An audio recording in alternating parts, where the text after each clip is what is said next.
Good afternoon, everyone. My name is Judy Morgan, and it's my very great pleasure to welcome you to today's discussion. I am the chair of the Intergovernmental Committee for Economic and Labor Force Development, which for obvious reasons we have a short form, call ourselves ICE. And we are one of today's webinar co-hosts. Our partner in today's event is the City of Toronto. In total today, we have about 200 of you have registered, and you represent a broad cross-section of the workforce development and entrepreneurship development ecosystems and policymakers. Many of you here today are gig economy businesses or workers, and we thank you all, regardless of your interest, for your interest, and hope that you find this afternoon's discussion useful and meaningful. Before we start the program, I wanted to provide just a little bit of technical information. If your internet quality is poor, how to fix it is to click on the click here to refresh stream button, which is just below the video player. And that enables you to view the webinar at a lower bandwidth. The video quality will decrease, but the audio should remain the same. And if you're having any other technical issues, click on Request for Help button, which is on the bottom right-hand corner of the webcast page. Your help requests will be emailed back to you at the email address you provided when you registered. Today's session is being recorded, and it'll be available for viewing after the session ends if you want to see it again or refer it to anyone else. Even though we're meeting virtually today, I want to acknowledge that I'm speaking from Toronto, which is the traditional territory of many nations, including the Mississaugas of the Credit, the Anishinaabeg, the Chippewa, the Wendat peoples, and is now home to many diverse First Nations, Inuit, and Métis peoples. We also acknowledge that Toronto is covered by Treaty 13 with the Mississaugas of the Credit. So why am I here today as chair of the ICE committee? In a nutshell, ICE facilitates collaboration among all three levels of government around economic and labor force development in Toronto. Our goal is to break down the silos and facilitate information sharing and collaboration across government. Our members include representatives from about a dozen different offices at the City of Toronto, Province of Ontario, and federal government. Our activities are made possible by the financial support of Immigration, Refugees and Citizenship Canada and the City of Toronto Economic Development and Culture Division. They include identified topics of collective interests around which we commission nonpartisan third-party research and host forums such as today's event. About a year ago, the committee commissioned a research project on the gig economy. Our members recognized that it was an important and growing part of the labor market, but was not well understood, lacking even a widely accepted definition or understanding of its implications for newcomers or marginalized and racialized groups. We hired Evelyn Paul and Simon Webb, as well as other colleagues from what was then called a company called MDB Insight, which is now part of Deloitte, to conduct a study for us. And the results of that will be presented and discussed in a few minutes. I'm going to leave it to the experts to tell you more about the study. But before I turn the screen over, I just want to bring your attention to two important features on the event page. The first is the questions tab, which is to the right of the viewing screen. We're inviting you to ask Evelyn, Simon, and our panelists questions, which will be included in a discussion period after they've all spoken. So please send in your questions as they occur to you during the webcast. You can do that by clicking on the question tab, typing in your question, and clicking submit. If you'd like to direct your question to a specific person, please include that information as well. And then the second feature is a link to our feedback survey, which is the colored text beside the viewing screen. You'll see the words, please take a couple of minutes to give us your feedback. Your feedback is very important in helping us plan future events. You can fill out the survey before you sign out of the webinar or afterwards, if that is more convenient. As mentioned, our event partner today is the City of Toronto, and I'm very pleased that Tobias Navratsky is able to join us to moderate today's discussion. Tobias is the City of Toronto's Director of Business Growth Services. We've included more information about Tobias and the other speakers below the viewing screen, where you can read about his extensive and varied experience with the City of Toronto. So over to you, Tobias. Thank you so much, Judy, and good afternoon, everyone. On behalf of the City of Toronto, I want to extend our deep appreciation to the ICE Committee and its members for commissioning this important research and for organizing today's event. I likewise want to thank in advance our panel for generously sharing their time, insights, and perspective. And finally, I want to thank you, our audience, for joining us and drawing out even more shared learning with your questions later in the event. My role as moderator is threefold. First, to introduce our keynote presenters and respondents, which I'm going to do in a moment. Second, I'll try my best to keep us on time. And third, I'll put your questions to our panel members near the end of our session. I'm going to make best efforts to get to as many questions as possible, but given time limitations and the benefits of covering a range of topics, not every question you send in may be asked. Before we get to the intros, please indulge me in a brief reflection, and I do mean brief, on the gig economy and the importance of this session. The mechanics of the gig economy, the value that attaches to it, and the mix of public and private values that stand behind and underneath it represents complex, consequential, and contested terrain for all of us, whether as workers, employers, researchers and policymakers, consumers of various goods and services, and ultimately, and maybe most importantly, as citizens broadly considered. This afternoon, we're privileged to be able to hear from 5 distinguished guests who will help to eliminate the gig economy from the inside out and from different perspectives. With the benefit of these insider and researcher insights and of your questions of our panelists, it's also my hope that by the end of this afternoon session, we will have enhanced our ability to think about the gig economy from the outside in as well. What I mean by outside in is that the organization of the gig economy in our time, in our generation, and notwithstanding the unparalleled connective but individuating power of digital platforms, actually turns on long-standing questions for any political community to ask itself about how to allocate and pool risk, reward, and responsibility between individuals, private firms, and the public through government programs, services, and laws. Okay, it's time to meet our guests. Our initial presenters and speakers are Evelyn Paul and Simon Webb. Evelyn is a manager at Deloitte Canada, where she leads client engagement and business development activities with the firm's economic advisory practice. Evelyn previously worked as a senior consultant at MDB Insight and is a graduate of the University of Waterloo's Economic Development and Innovation Program. Evelyn's worked on over 40 projects focusing on economic development, sector analysis, and workforce development. Evelyn's going to be joined by her colleague, Simon Webb. Simon is a senior associate at Deloitte who manages the market research projects within the firm's economic and policy advisory group. Following Evelyn and Simon, our first respondent and commentator will be Lorraine Lamb. Lorraine is a PhD student at the Center for Industrial Relations and Human Resources at the University of Toronto, where she holds a CERC Bombardier Canada Graduate Scholarship and is also an R.F. Harney Graduate Research Fellow. Lorraine is a researcher at the Canada Excellence Research Chair Program in Migration and Integration, and her research interests lie at the nexus of migration, precarious employment, and gender, with a focus on the use of app-based digital labor platforms. Previously, Lorraine worked in a marketing capacity with various startups and tech accelerators, and she currently co-owns an employment-based social enterprise in Vancouver, The Good Chocolatier. Jennifer Scott will follow Lorraine. Jennifer is a gig worker who's been delivering food by bicycle in Toronto, downtown Toronto, for 5 years. As a worker organizer with Foodsters United Cup W, Canadian Union of Postal Workers, she was part of the worker-driven campaign that successfully won the right to unionize Foodora gig workers. She is the president of Gig Workers United Cup W, the Toronto-based community union organizing to win labor protections and workers' rights for gig workers. Our final respondent and panelist following Jennifer will be James Lenuri.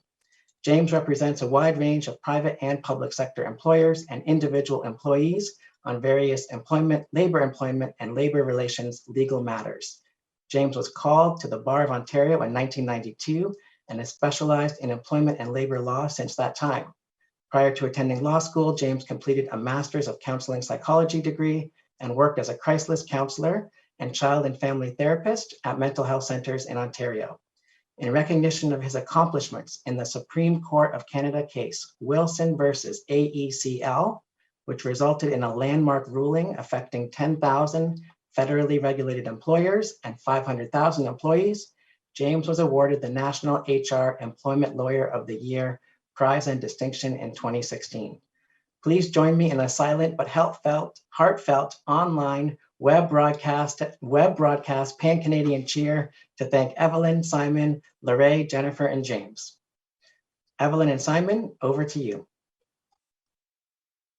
Thank you, Tobias. Hello, everyone. It's great to be here, and thank you all for being here as we present the gig economy research. I know we are on for the next 20 minutes or so I'll take us quickly through the agenda for our presentation here as we present the summary of our report provided to the ICE committee. Just going to take us through the slides here. Sorry, I'm not seeing my screen. Okay. Sorry, everyone. Okay.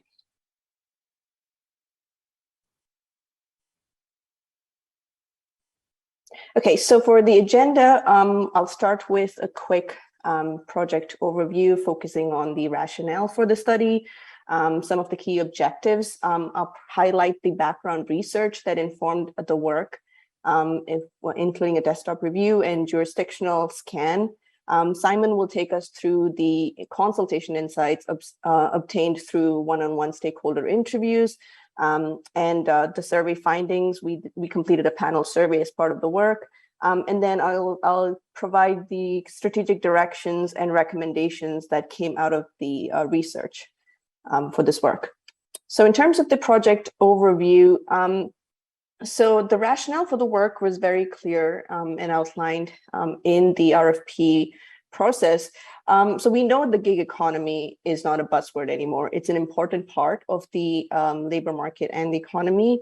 It includes major industry sectors, including the information and cultural arts, the cultural industries, professional services, accommodation, and the food services. So we know it's an important part of the labor market, but one of the key rationale for the work is we're not able to accurately measure it. There's continued speculation on the number of gig workers.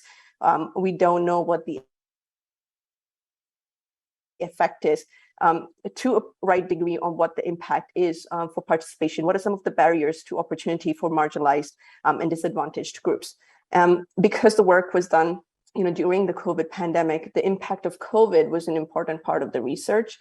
So in 2016, one of the key background studies for this work was the 2016 report published by Stats Canada, which, based on the data, identified that the annual income for gig workers or gig work is around $4,000.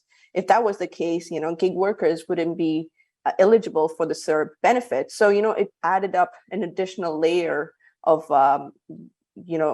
impacts on the economy. So one of the key objectives was understanding that impact of COVID, and also what does the gig economy mean for the city of Toronto. So based on the rationale, we worked with the ICE committee to develop the key objectives for this research, which was to gather information on the size and structure of the gig economy in Toronto, identify what it means, lay the foundation of what gig economy looks like in Toronto.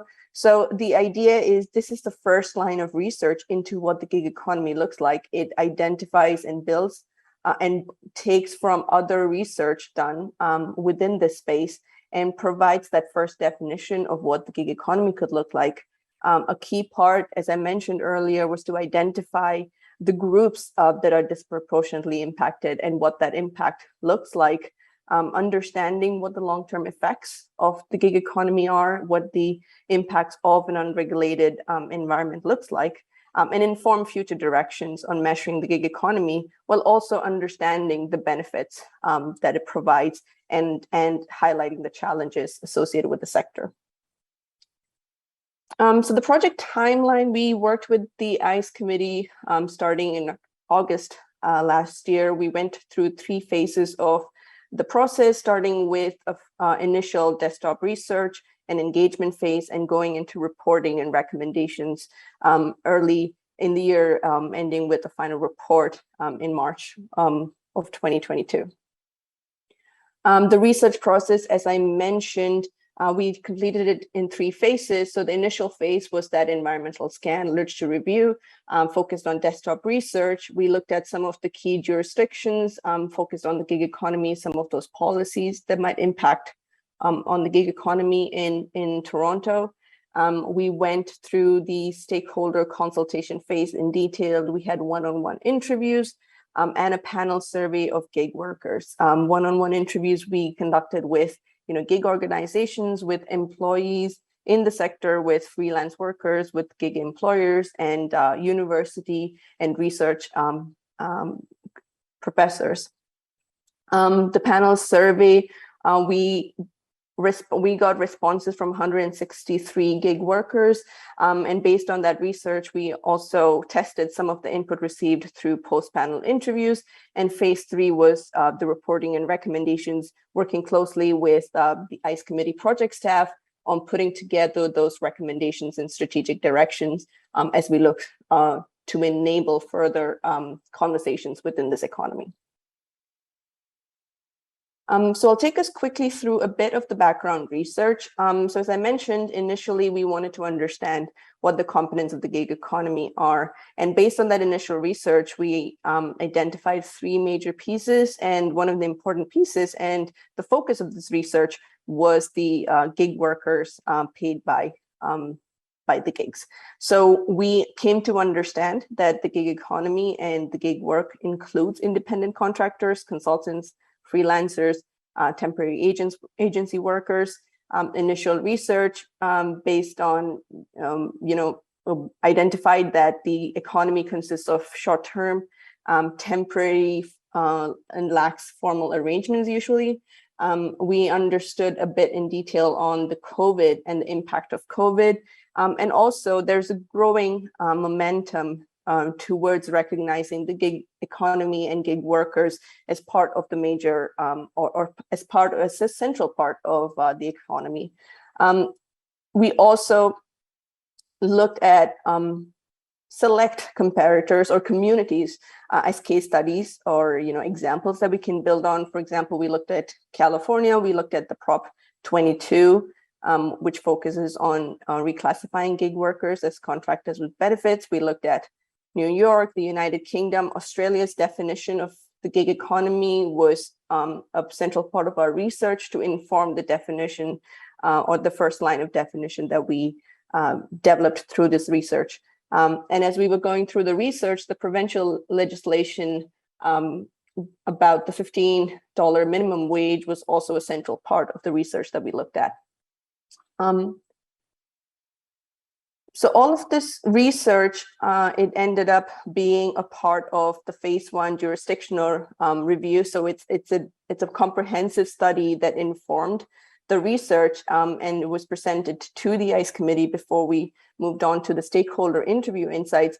And I believe the report is available for anyone who wants to read it. There's a lot of great information and background which inform the stakeholder interviews and the definitions that we'll take you through in a few minutes.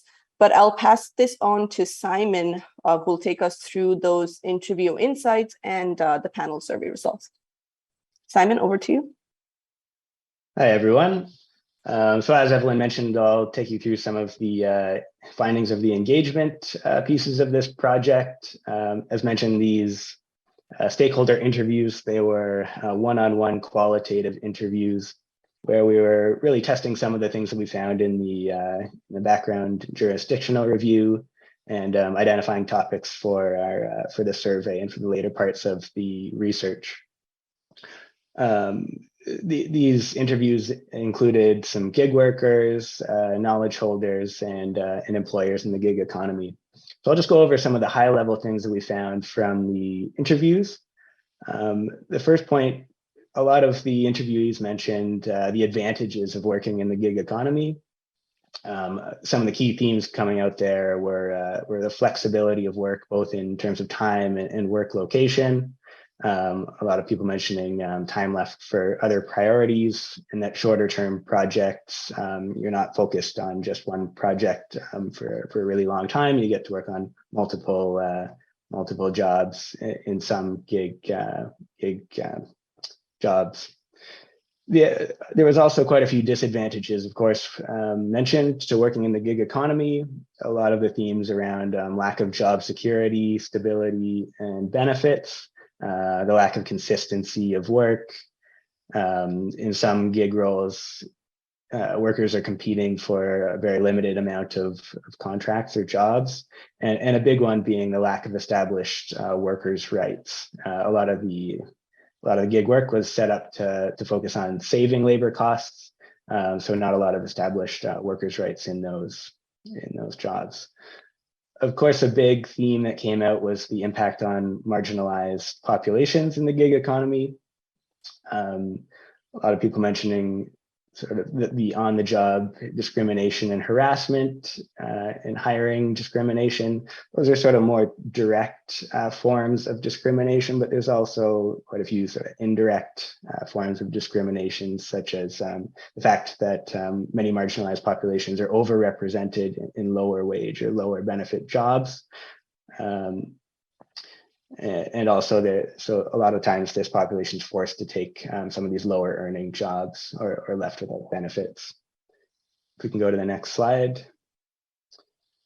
Another thing that was talked about in a lot of the interviews was some potential benefits that would be helpful for gig workers. A lot of them were benefits associated with traditional employment, like medical insurance, retirement, life insurance, or paid time off.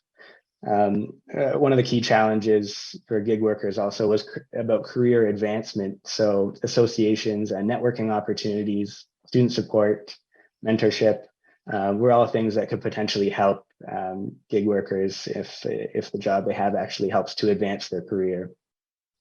Some solutions mentioned were insurance packages could be included or prorated as part of contracts, and having dedicated staff at the city was potentially a useful thing.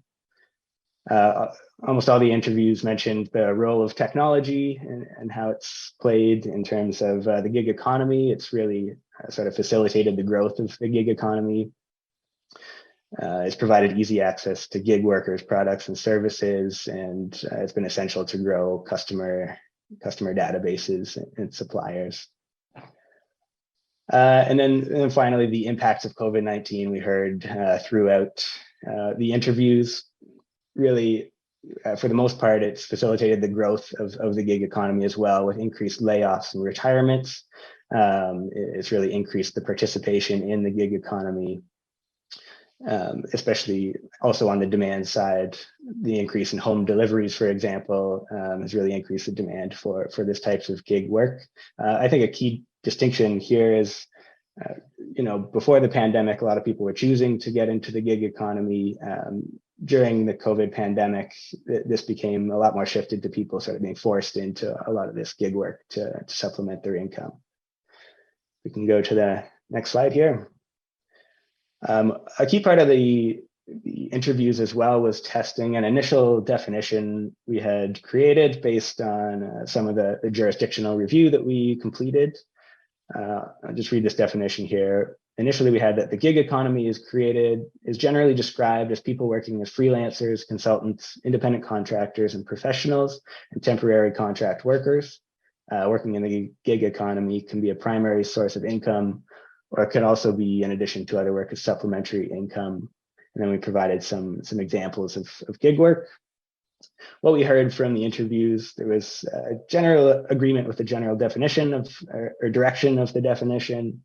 The interviews highlighted that it's characterized by part-time work, often where people are employed in multiple positions. They also highlighted the importance of the precarious nature of gig work, both in terms of wages and job security. Some individuals mentioned that freelancers are a really important subsector of this economy. We also heard that the definition needs to consider dependent contractors, people who are employed. They aren't necessarily part of they aren't a formal employee of an employer, but if they're on a contract, they're basically dependent on that company. So they're not necessarily independent contractors, even though they're not covered by employment benefits. Also, the theme of flexibility needs to be considered, as well as the need to reflect that the economy is more low earning self-employment. On to the next here. Now I'm going to talk briefly about the survey we did of gig workers in Toronto. So this survey served on two purposes. First, we made sure to send the survey to a population that was representative of the population of Toronto by age, and then respondents basically self-selected in based on if they worked in one of the gig economy sectors that we had in our definition. So we wanted to identify essentially who's included in the gig economy. And then among those 163 workers that we got in the survey, we also wanted to identify the barriers and the advantages amongst that population. So a few key takeaways here. We found really wide-ranging types of work and work arrangements that people considered gig work. Some of the traditionally thought of gig work types like food delivery, home-based computer work, office work, and data entry were really the most common occupations, but there was also quite a few others that it really goes quite a few sectors. We noticed high levels of moderate satisfaction. So what we mean there, we asked how satisfied the gig workers were with their current work arrangements. The vast majority were rated on the positive end. They were either somewhat or very satisfied, like they're working in the role. They're going to be at least a little bit satisfied, I would hope, but the majority here were only somewhat satisfied, meaning there's really room for improvement for a lot of these gig workers in their working conditions, despite them actively working in the gig economy. A few key benefits we heard from gig workers was the ability to control the amount of work-life balance, flexibility of schedule, and flexibility of work arrangements. So a lot of the similar things we were hearing from the interviews in the background review. Some key challenges that we found and top priorities, again, aligned fairly well. It was the access to sick pay, job security, access to health insurance, and career growth opportunities. And we did find evidence of discrimination in the gig economy. Among the marginalized populations that we surveyed, 14% had reported experiencing issues related to discrimination directly during their experience during the gig economy, which is a significant proportion.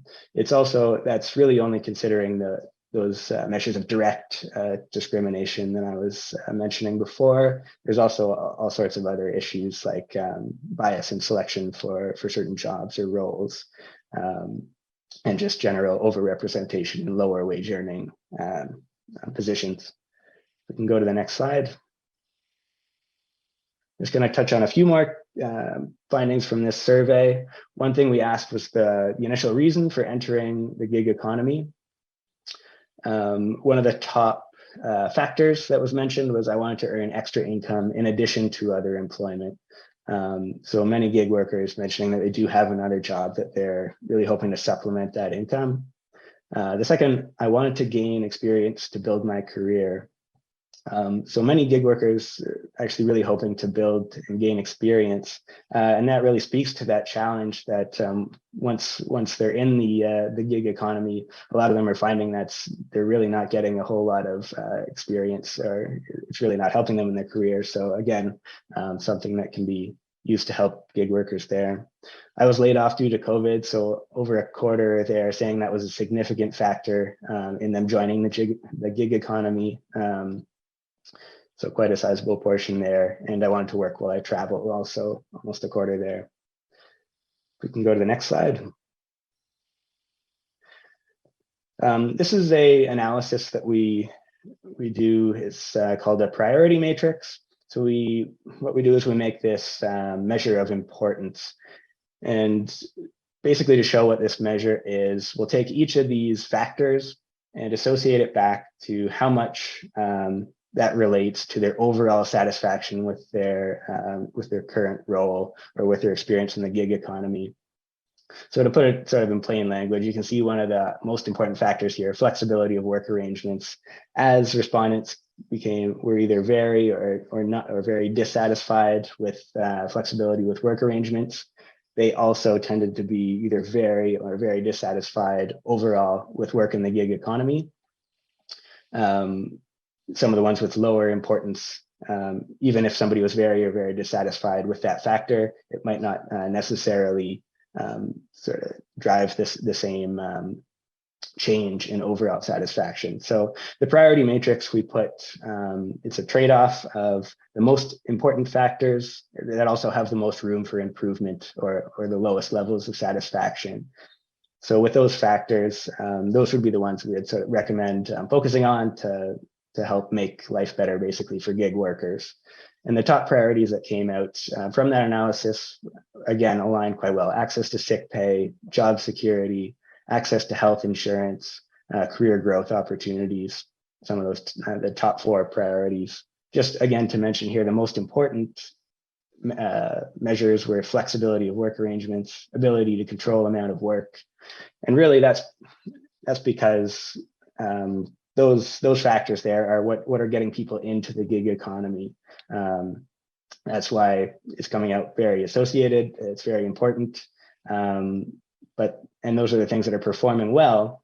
But then in order to make life better for these gig workers, once they get into those roles, really here's the priorities that we would recommend focusing on.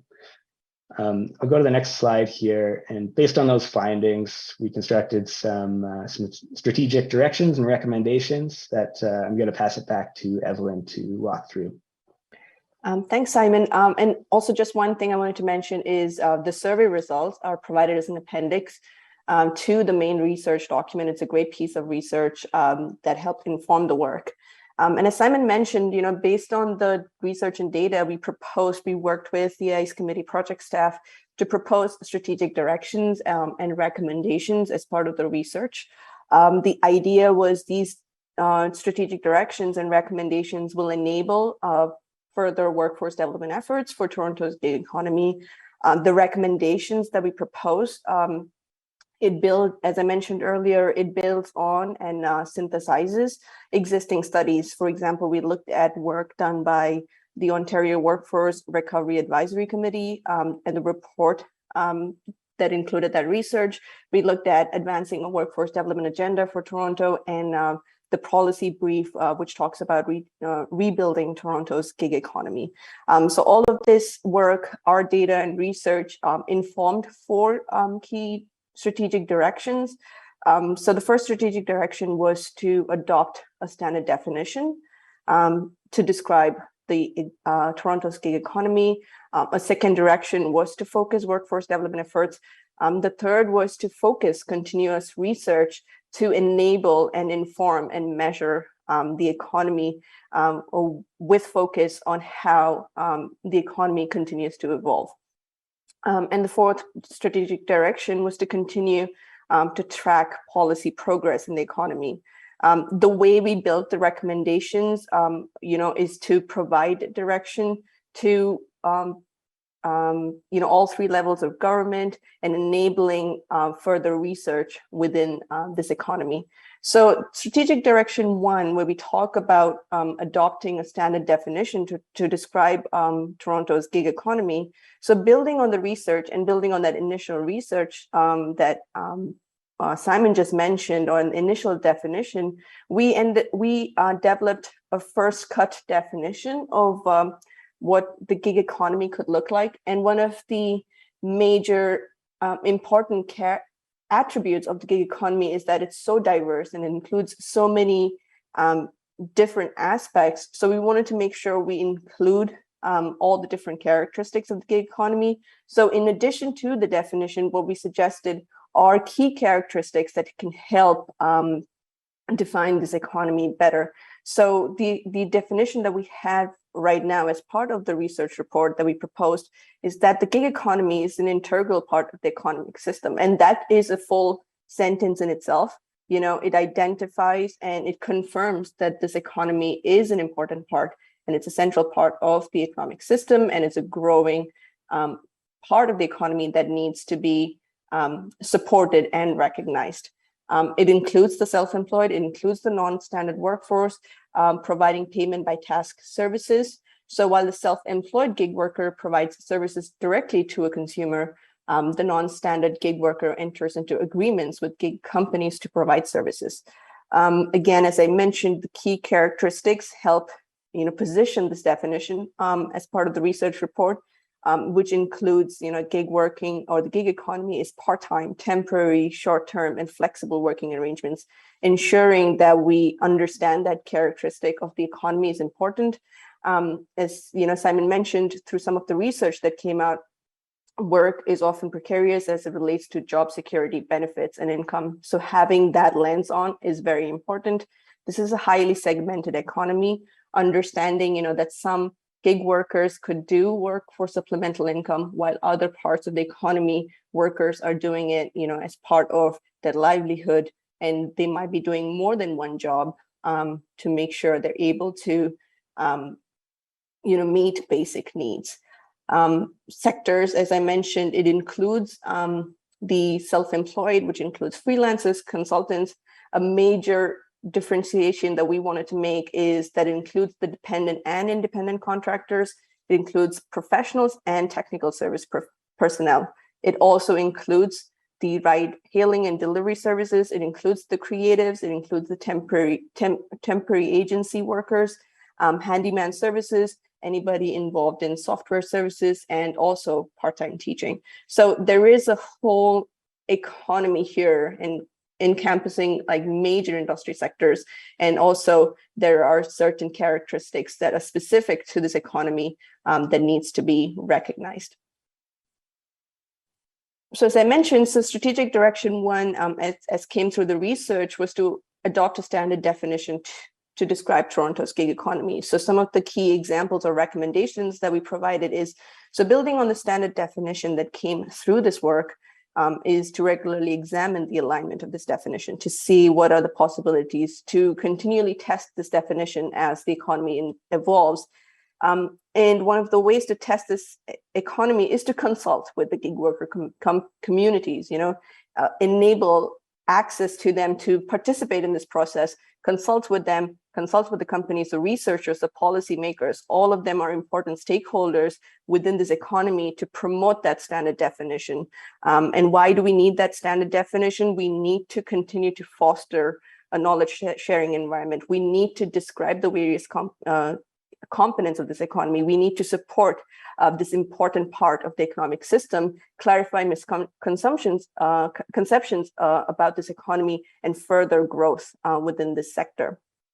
So building on that, furthering growth in the sector, there needs to be focused workforce development efforts to support this economy, to support the gig workers and the communities, to understand what their needs are, to understand and support skills development, training and networking opportunities. There's opportunities to partner with the labor market systems, with other workforce partners, to understand what some of those labor force needs are, where some of those resources might be, and how we can support the gig workers. There is opportunities to enable access and promote co-working spaces so that gig workers can meet together, they can network with each other, they can promote and market themselves, they can network with clients. And also, we proposed a recommendation of a gig economy working group. So this will be your key stakeholders, your decision makers. It would include everyone around the table, including the gig workers, employers, the policymakers, the researchers, all of them coming together to discuss, to to share information, to understand what some of those challenges and opportunities might be, and how we can further sector growth and equitable and inclusive sector growth. One of the other three key directions was, again, building on that workforce research. You need data, you need the research to see how the sector continues to evolve, to continually inform and measure the economy. So, this key part of this is to engage with the researchers.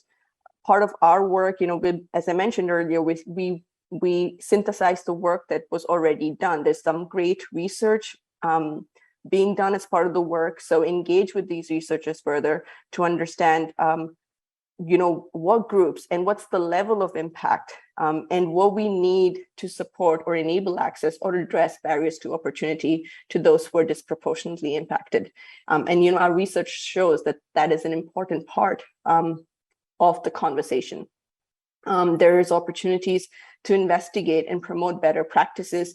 So the research we did as part of our work gives some of these examples. The recommendations provide some examples that you can look through and further examine. Labor market information is an important piece of the puzzle. Again, having that data and real-time data is important to understand how we can support and enable growth in the sector. Again, continuing to understand what the long-term impacts of COVID are on the gig economy is very important to, again, enable that participation and continued growth. And engaging, again, with the gig employers and the sectors to understand how we can position this as a sector-based approach to policy development and research and workforce efforts. The last strategic direction, again, recommending to continue and track progress and policy in the economy. For example, as I mentioned earlier, the Ontario Workforce Recovery Advisory Committee report and recommendations, they were key. And some of these recommendations, we built it into our research. It's listed in the report itself. There's also an important need to identify what that $15 minimum wage would look like and the impact on the gig workers and the economy. The provincial government is looking to put together a portable benefit system, so identifying what that looks like. I know there was information that came out last week on a provincial benefit system, so understanding what some of those progresses are. So basically the idea is to continue that policy conversation and track that progress. So going back to our strategic direction 2 and 3 is like connecting with those stakeholders, connecting with the data to understand what some of these policies might be that we need to track and enable participation, and understand how we can support all workers within this economy and make sure there's equitable participation and we address their barriers to opportunity. So those are some of the key strategic directions. I'm just going to slide. But thank you all so much for being a part of this. If you would like to reach out to me or Simon, our email is on the slides right now, but I'll turn it over to Tobias. Thank you. Thanks so much, Evelyn. And Evelyn and Simon, thank you. Terrific work and research. So we applaud and thank you for the efforts. A reminder to the audience that the report itself is up on the ICE website, along with the background literature and jurisdictional review. And this session is being recorded, so that information will also be available on the website soon. So thank you. We're going to move to our first respondent. Lorraine, over to you. Hi, everyone. So thank you for allowing me to speak here today. I'm speaking to you here from Toronto, the Dishwa Spoon Territory, a treaty within the Anishinaabe, Mississauga, and Haudenosaunee people, and on the land where I'm really privileged to live as an immigrant on.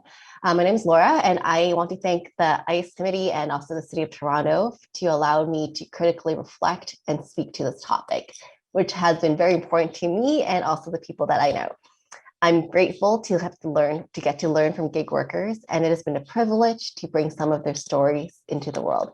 And my comments today will reflect on some of the really critical insights brought upon by Simon and Evelyn, and it will also contain a bit of my own observations and learnings from working with migrant workers in the last 3 years.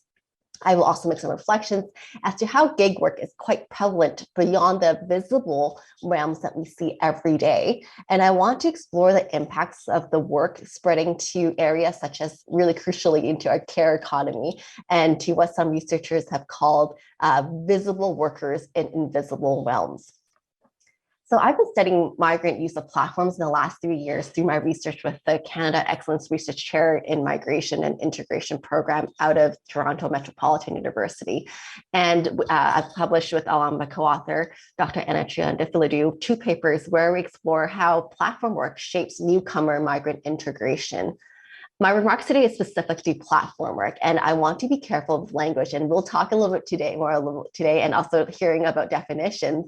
I want to talk about platform work, which is labor mediated through a digital labor app. So we study person-to-person, offline, physical spaces of platform interactions. I don't want to discuss the papers or necessarily the research specifically today, but what I want to share are some questions and maybe some of my hopes for platform work at the intersection of migration. And my motivation is rooted in work as a researcher on migration, especially on the labor market integration of migrants in Canada. And through my own personal interactions, I keep on encountering migrants in my own community who express their desire to find meaningful work, but they find themselves in platform work. And this is not purely for newcomers. This is for all types of migrants as well. So I also want to start off that not all forms of gig work is precarious, but it is important for us to differentiate how precarity is experienced, and even understanding that not all migrants experience it the same way with gig work or platform work. And it is so easy for policymakers to make generalizations that everyone's experiences are the same. But in reality, the question to whether it is a stepping stone or a trap is so nuanced. And even in my current research, that question is still a Pandora's box. The first main theme I want to address today is to understand whether we have to address the systemic issues in our economy to talk about who is being recruited to fill in the demand for gig work. And in order to do that, I need to give some context to the setting that we're talking about, especially in Toronto in Canada. The entry of migrants into platform work comes at the interaction and the intersection of structural barriers that migrants face in Canada due to our immigration regime, and also the deregulation of the workplace. So such as the use of non-standard workers and independent workers. Canada has traditionally attracted a lot of immigrants using a points-based system since the 1960s, and has favored individuals with high human and financial capital. Despite having similar experiences and education attainment levels to native born Canadians, migrants are still more likely to be employed in low-wage, entry-level jobs or middle-level jobs, and also in involuntary temporary work arrangements. So one of the things I want to do is share stories of gig workers that I've been able to hear from. And I want to share the story of a quote from Ali, who is a professional salesperson from Syria who immigrated in around 2015. He told me that, "I knew nobody will take me as a senior staff because first, I don't have Canadian experience. So I said, no problem. Let me just put my feet in the business, in the work, then I will improve myself. Also, I thought that to get a better opportunity, I have to study in Canada. So I went to college, and there's no hope to get a new job or to be better." So Ali works as an Uber driver. But when he experienced barriers to gainful employment, migrants accept platform work as a transitionary step. And in comparison to other low-income employment opportunities, platform work emerges as the best alternative. Yet the step is optimistically perceived as transitionary without evidence whether or not this might become a trap. I also want to point out how the proliferation of gig work isn't specific to just Uber or ride hailing or food courier jobs. It's also very prominent in the care economy, which is something that I've been focused on a little bit in the last couple of years. Migrants have filled the demand for healthcare professionals in our developing countries, and part of the documented transnational global care chains that we're seeing the shift of care workers from the global south to the global north. And especially in Canada, we are seeing in certain provinces that nearly over 80% of immigrants in positions of being nurse aides, orderlies, or patient service associates are immigrant women. In Canada, the care sector boasts a highly educated cohort of workers. Yet during the pandemic, these care workers are not able to work. And Canada's attention focused on the supply of internationally educated nurses who often face lengthy and cost-intensive licensure processes. Many remain in the state of anticipation and uncertainty, often unsure when they're able to put their degrees to use. And this is where on-demand gig work or platform work come into play. On-demand models operate by connecting caregivers with care workers, and where care workers can charge their own rate for services.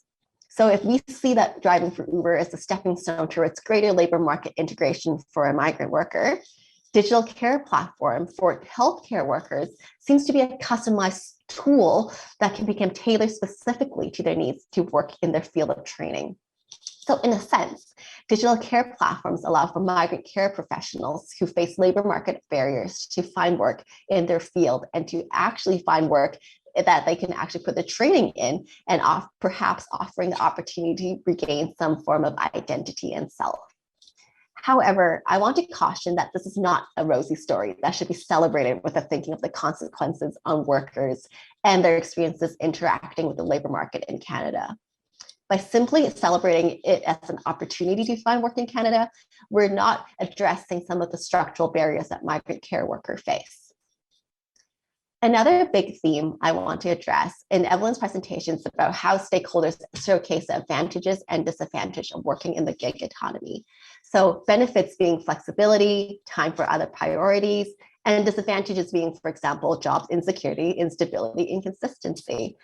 I think this is an illusion of the either or mindset, however. These realities hold very true together. And I've seen firsthand through my research that it's absolutely true, these advantages and disadvantages. However, I'm reminded of work from researchers to push our policies to examine why there cannot be a world where we do not need to measure things in either or terms, where we are contrasting equity with efficiency or opposing regulation and rigidity to deregulation and flexibility. When big platform companies hold advantages and disadvantages in opposition, threatening that the positive will go if employment regulations are enforced, we want to challenge that mindset. We can, in fact, pay workers decent wages, offer protections, and still knowing that advantages of flexibility can hold true. So out of the UK earlier this week, we are seeing riders from a platform seeking out union representation and the platform itself voicing their commitment to recognize a union that if workers should choose to join one, that they will support in an open, transparent manner, and that is also worker-led. I just want to share this point because it can show how very polarized ideas such as union and worker representation can work with a platform infrastructure. And there are other solutions that have been discussed, such as portable benefits. And also there are innovative solutions from around the world. For example, in Latin America, some social enterprises are taking the lead in providing benefits for workers, such as through a membership where they can get benefits such as legal services, health insurance, financial services, and more. And these services are becoming bridging and resources for those who find themselves transitioning in and out of platform work. However, there are dangers to shifting these responsibilities to citizen groups because the burden of providing benefits to create a sustainable livelihood to those who are precariously employed should not rest solely on social enterprise. Social enterprises or citizen groups are not a panacea for removing responsibility from businesses who are engaging in blatant exploitation. So we must also question whether companies are diverting the responsibility away from those benefiting off the backs of workers. Thirdly, I want to talk about platform management.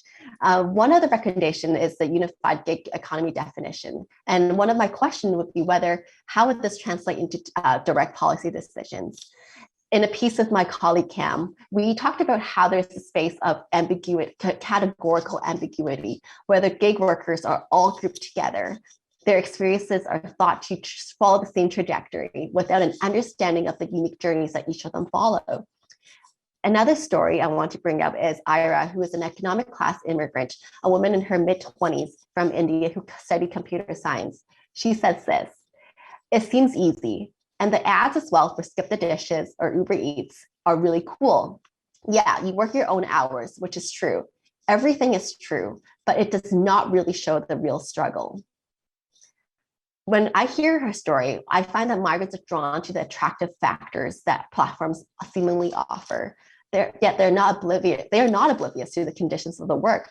But when the reality does not match up with the glamorous promises, migrants are often left in the dark and struggling to see where this will end.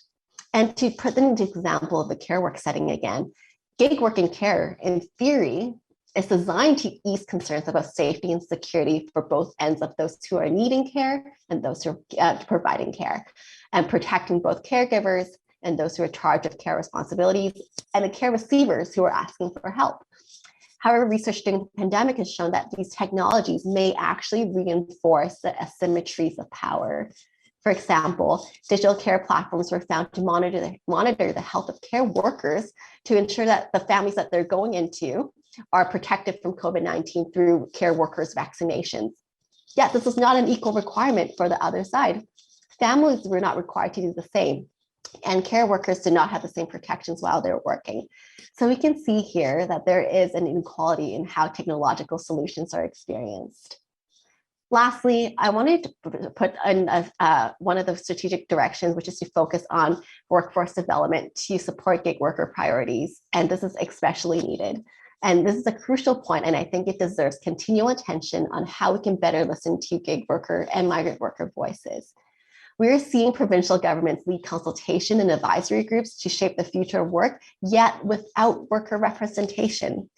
Gig workers have been treated very much as disposable and personally bearing the brunt of health and safety risks. And when we talk about designing and modernizing policies for gig workers, it is a momentous task and very crucial to actually hear the voices and experiences of those who are entering this work. Policymakers need migrant gig workers and gig workers organizations to work very closely with them and at the very forefront of any policy analysis and decisions. I just want to summarize with this today. So following the presentation, when we talk about gig work, can we envision a reality where precarity does not have to be a part of the system and an expectation for migrant workers?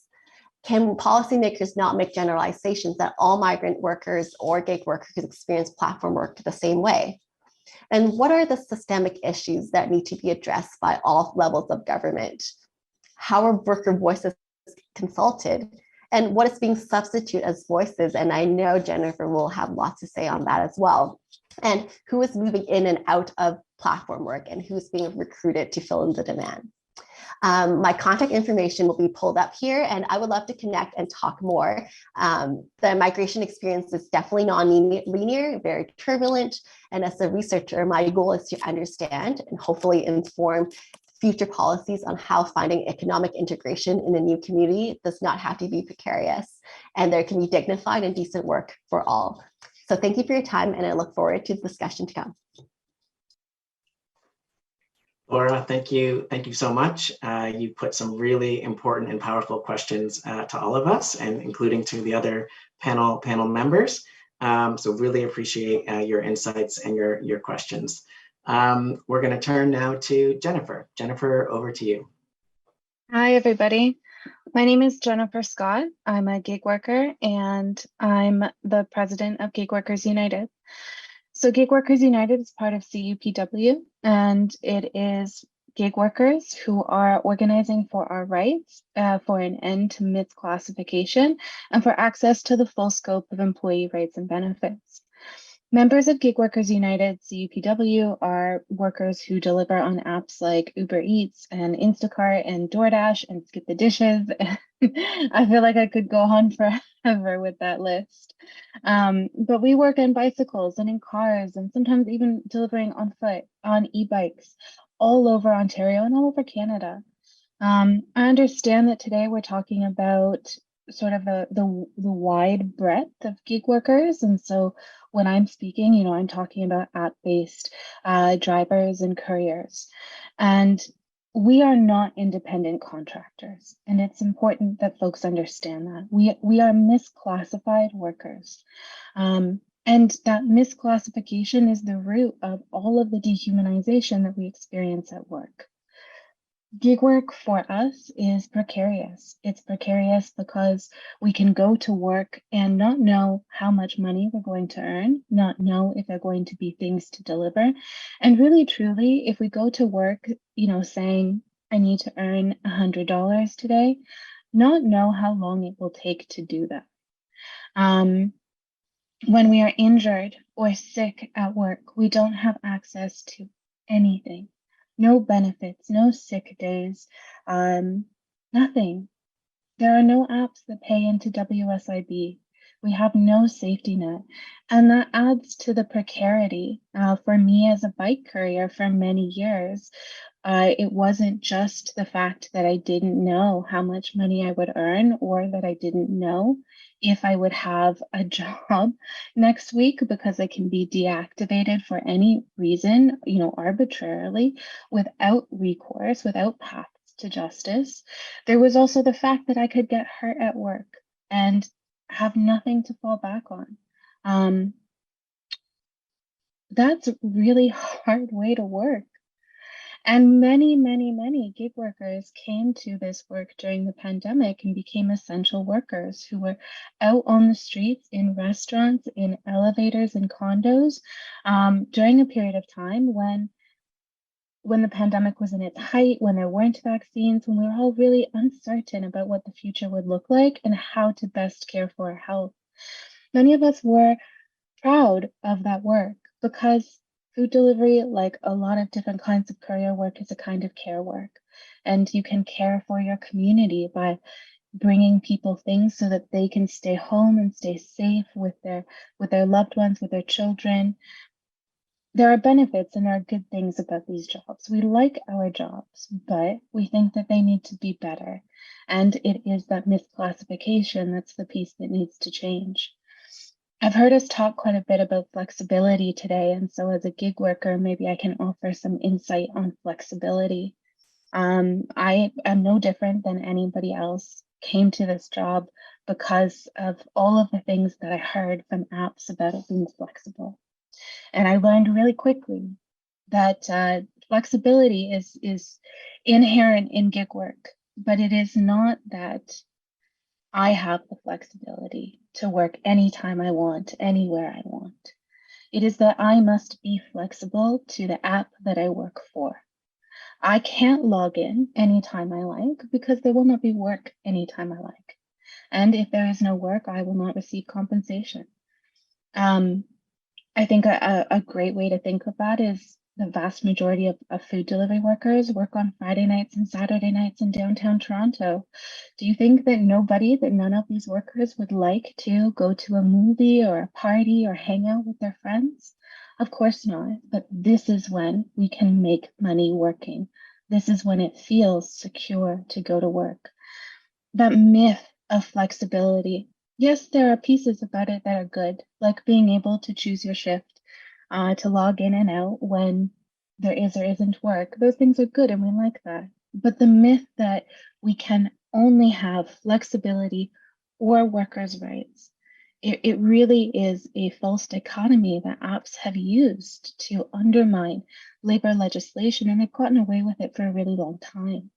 And so gig workers are organizing and we're saying, hey, don't be fooled by that.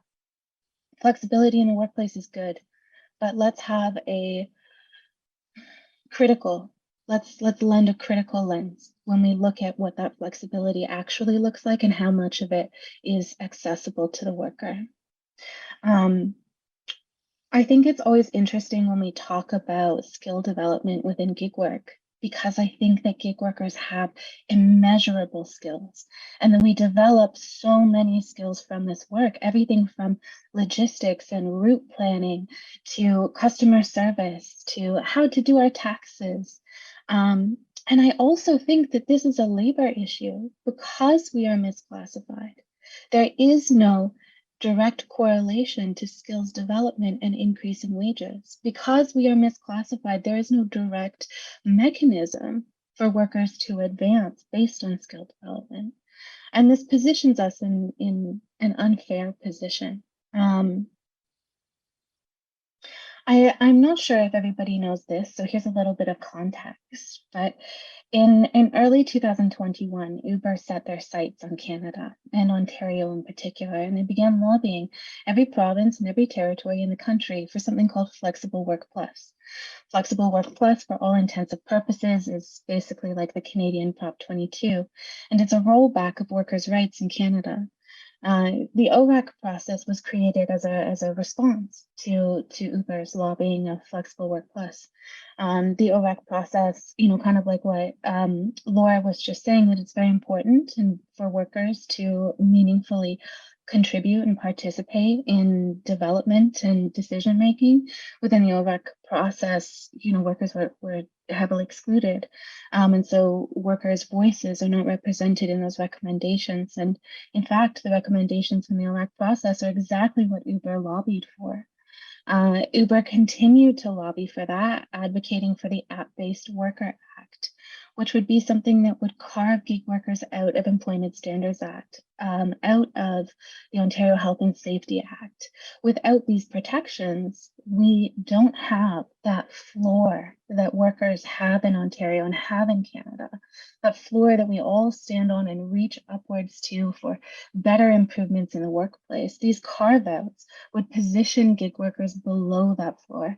And a carve-out like dependent contractor within the Employment Standards Act would essentially turn that floor into a ceiling, and it would say this is the most that these workers can have, and it creates a second tier of worker.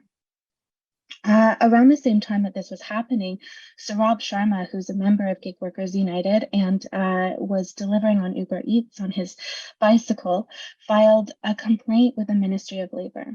That complaint was that Uber had violated the Employment Standards Act. And after a pretty long investigation, the officer found that Saurabh was correct. And Saurabh, for his case, was found to be an employee of an employer. Uber was an employer who was violating this law by not giving all of the protections and benefits under that law to Saurabh. It was disappointing and frustrating for many of us to see Saurabh have to put himself out there as an individual, to follow the paths that are available in Ontario to misclassified workers to seek some sort of justice, and to not have the Ministry of Labor support that. This was around the same time that Bill 88 was brought in, and I'd like to talk a bit about this with you. Bill 88 recommends or enforces a $15 minimum wage for gig workers. However, it is not a $15 minimum wage. That minimum wage is based on what apps call engaged time. And so that means a clock is constantly starting and stopping while you're at work. And some of the work that you do counts as clock time and some of it doesn't. And so for gig workers who deliver on apps, that would be when you have food in your bag, that time counts. But when you don't have food in your bag, that time does not count. Now, this is the same as what Uber brought in California under Prop 22. And a couple of studies have come out. They were done by Rideshare Drivers United in partnership with National Equity Atlas, I believe. And there are studies and quantifying data from workers on the ground, from their pay, from their apps, to endeavor to show what it's like working under Prop 22. What is it like being paid only for engaged time? What they found is that after Prop 22, after the implementation of wage only for engaged time, drivers' take-home earnings are about $6.20 per hour, with a wage for $4.10, which is roughly $10 less than the minimum wage in California, and $11 less than what drivers in California would earn as employees, which they were made under AB 5.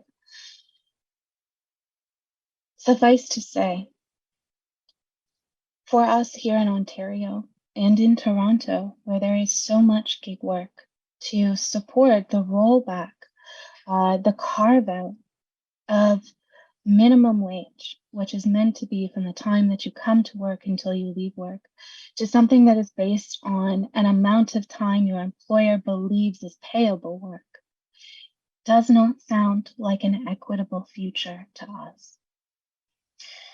Portable benefits is something that I know is at the top of everybody's minds, and it is for gig workers too, especially with the consultation. Gig workers don't have benefits, and it would be good to have some, but there are conditions, I think, that are really important for us to think about. That portable benefits are not calculated based on engaged time as they are in California. That portable benefits are not carve-outs from EI. For me, I think about What if I would like to have children and go on maternity leave? Will portable benefits include EI so that I can do that? And then also, when I have children, will portable benefits allow me to take time off for sick days when my kids are sick? I think these are really important issues to working class people and to gig workers and to everybody here in Toronto.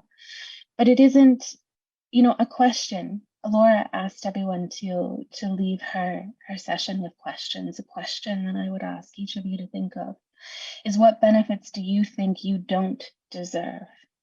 As we have this conversation about portable benefits, about what to include and what not to include, about what gig workers deserve and don't deserve, which ones do you think you don't deserve?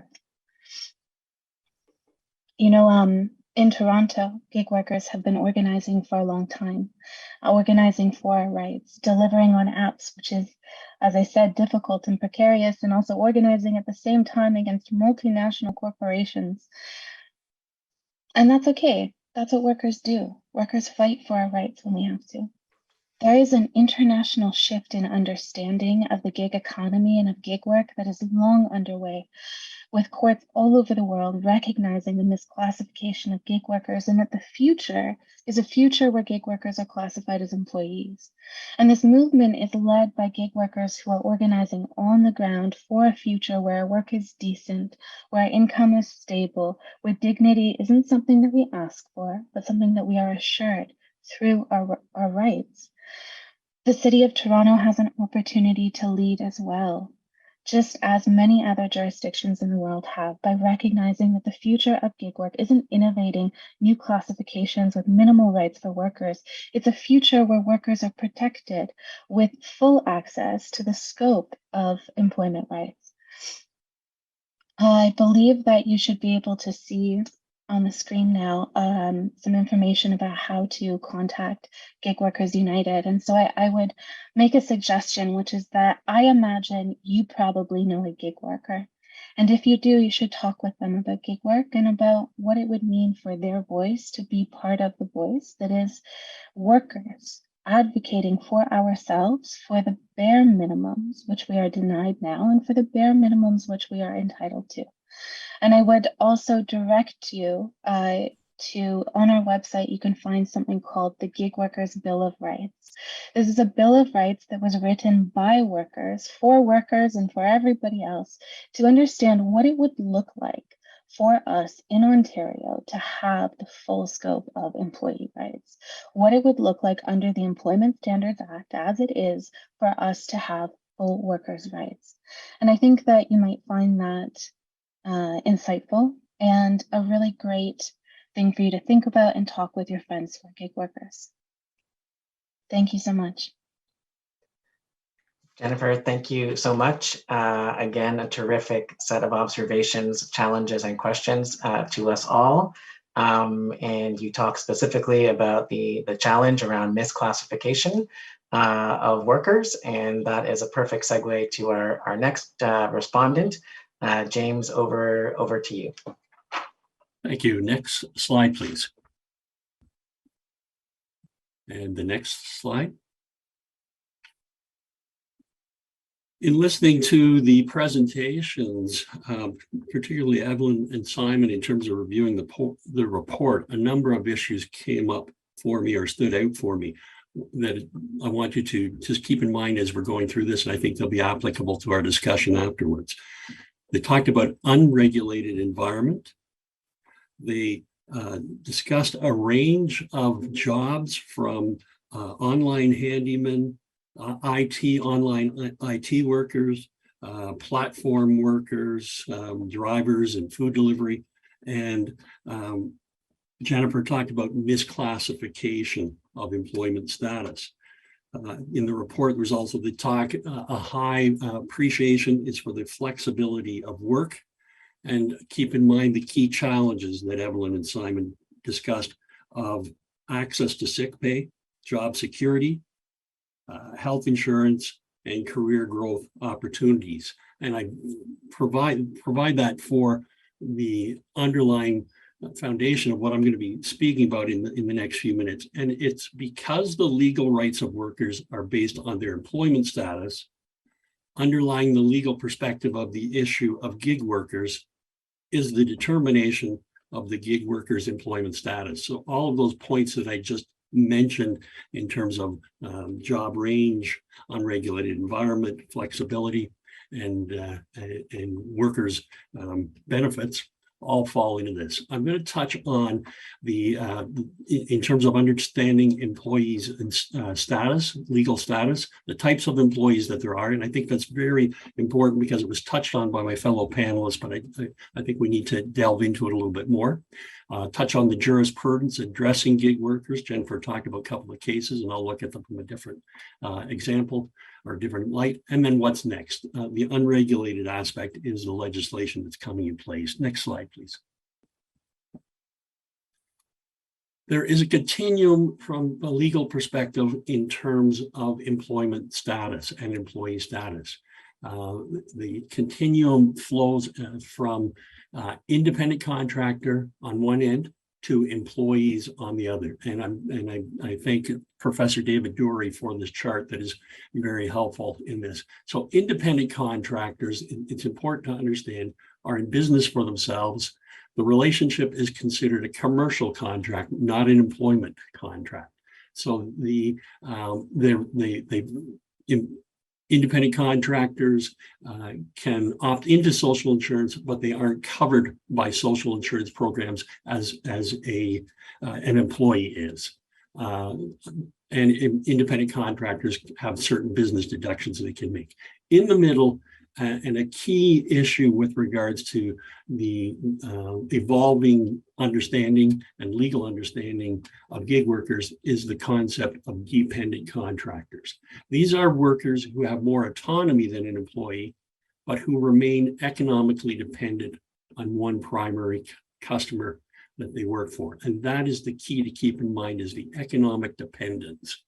A dependent contractor falls more closely to an employee.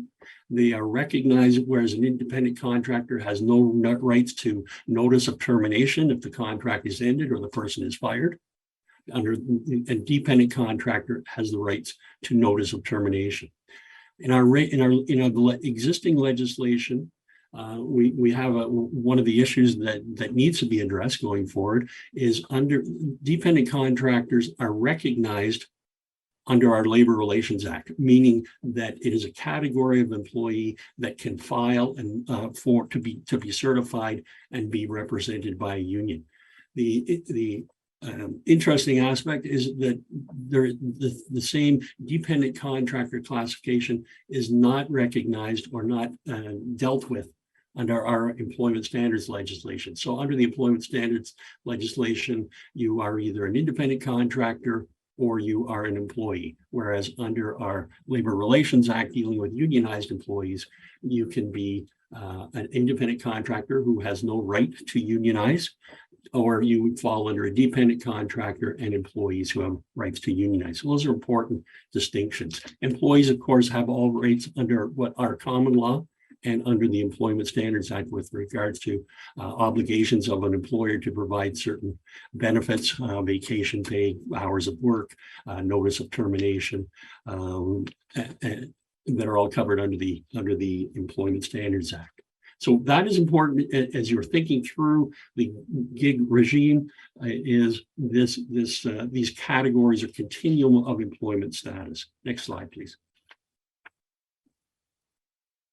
I've dealt with the different statuses in this slide. Covered some of these issues. I'll leave that for you to review when you have time. As I've said, employees are protected by legislation. Independent contractors are not protected by legislation. Next slide, please. But for purposes of dependent contractor, which is where the ground in terms of legal determination is falling with regards to especially platform gig employees, the dependent contractor, just so you get an understanding, they have more flexibility than an employee, but they are not entrepreneurs in the true sense. They are not running a business. They depend on another entity to provide them the work. They don't market their services. They haven't invested a significant amount of money in the business. They don't or can't hire other people to do the work for them. And they have little control over the pricing of their goods or services. So they are not as an independent contractor or an entrepreneur. Keep in mind what is somewhat of a simplified test, but I think it's a handy test.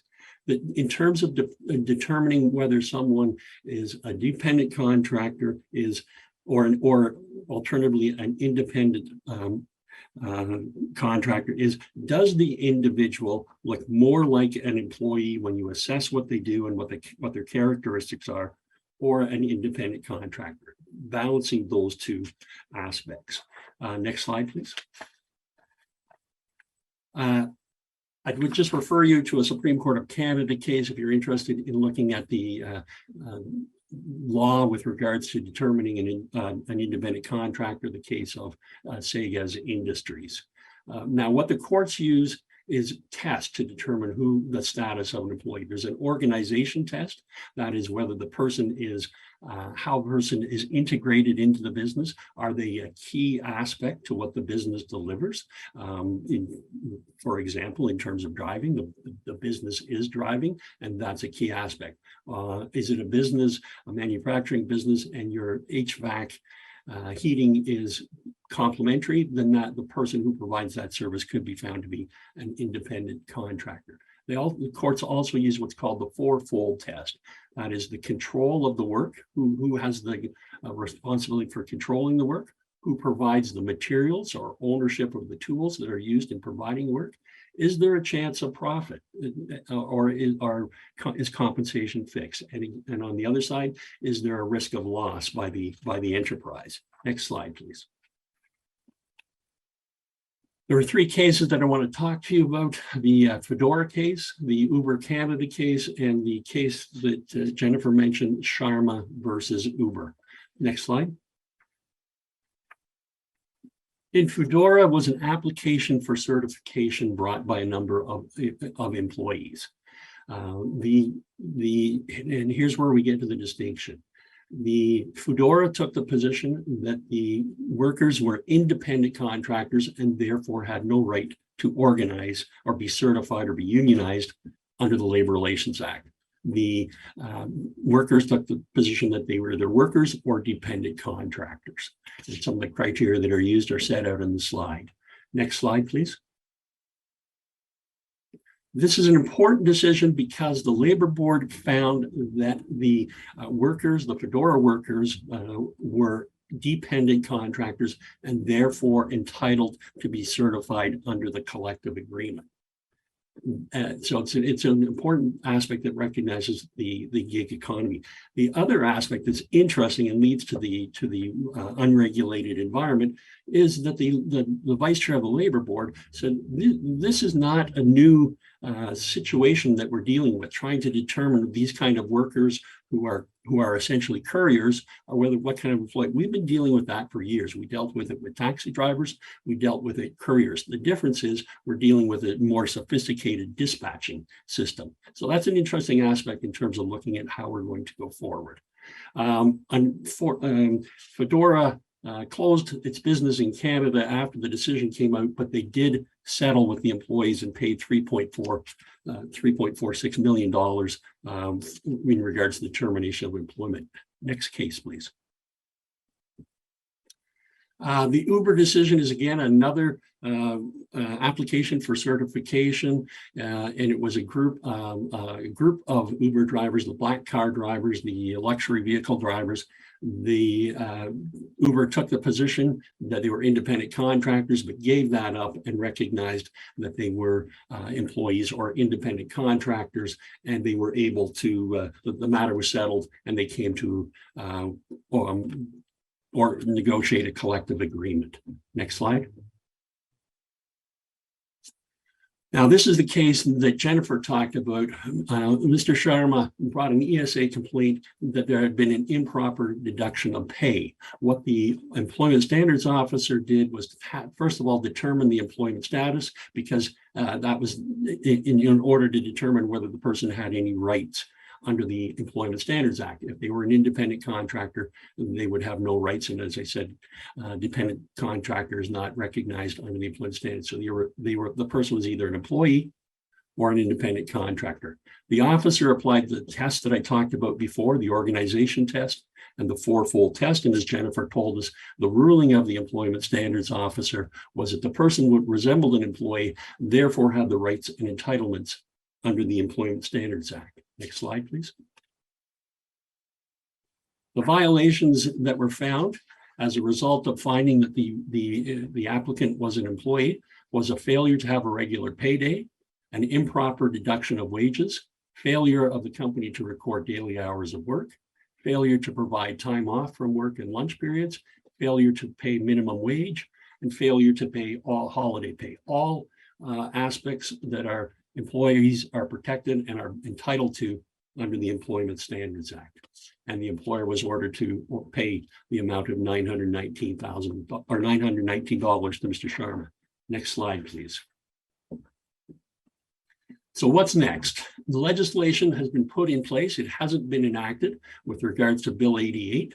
And it is put in place to ostensibly address the gig workers and gig economy. The issue is, and the government has taken a position, we are supporting gig workers by this legislation to provide protections. The other side of it is that there are proponents who say those protections are already provided. If a person is found to be an employee, they're already provided by the Employment Standards Act, as we saw with the Sharma decision.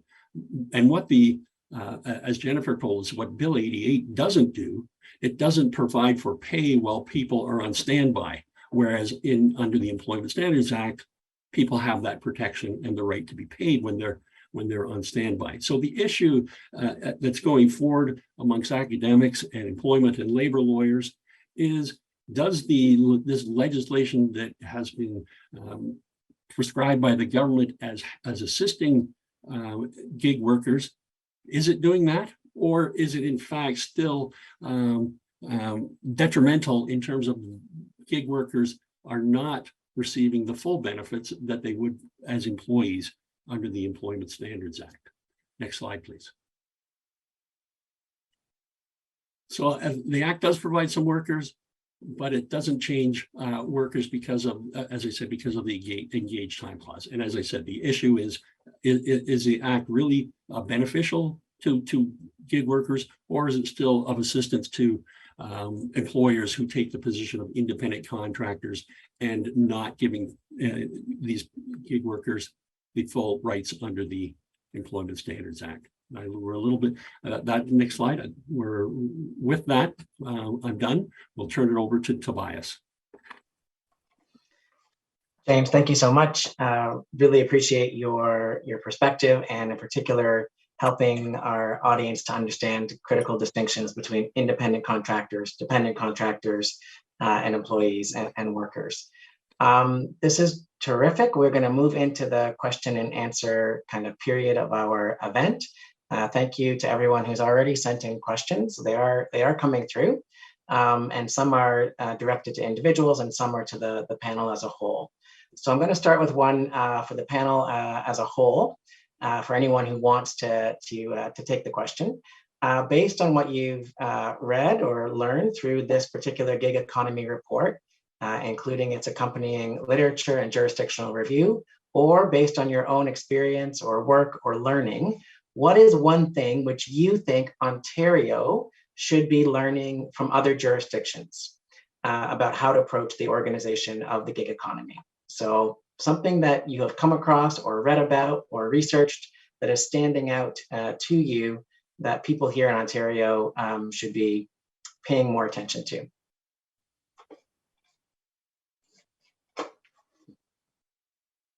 I can go. Yeah, please, Jennifer. You know, as I said, internationally, there have been a lot of discussions on gig work and on misclassification and workers' rights for app-based delivery people. And what I would offer that I think Ontario can learn is that there have been many jurisdictions that have found it correct and necessary to end that misclassification. You've got high courts in France and Spain, and only just a few days ago, Amsterdam. You've got lower courts in Australia and Belgium and Chile and Germany and the Netherlands and South Korea, Switzerland and Uruguay. There's the EU Commission on gig work. There are unions. There are gig workers who have unions. There's the Foodora Union in Norway. All over the world, jurisdictions are leading by recognizing gig workers as employees, by ending misclassification. And the consequence of that is bigger than just for app-based workers. Misclassification isn't new. It doesn't only exist for us. It exists rampantly within our society, and collectively on a provincial and a citywide level, taking a stand and saying that misclassification must end, that working class people must have access to minimum rights and protections, and to the ability to unionize, to have collective agreements, to negotiate and bargain with their employers. This is the future that we need.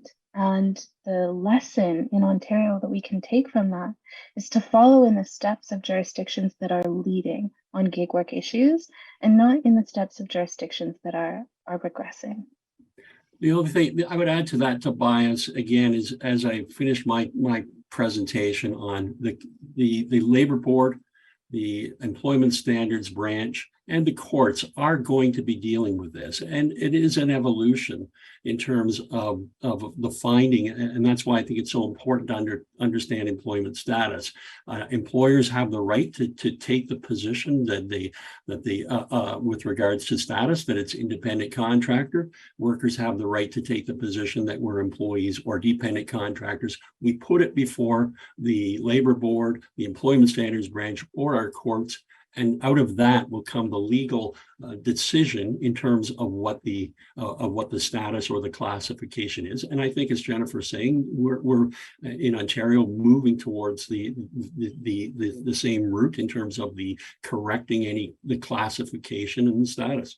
And it's going to be an evolution. We do have this issue with regards to the legislation and whether it's appropriate legislation or whether gig workers already have rights under our legislation, and that may need to be finessed and tweaked as we move forward. But those are there, and the legal system is where we look to sorting this out.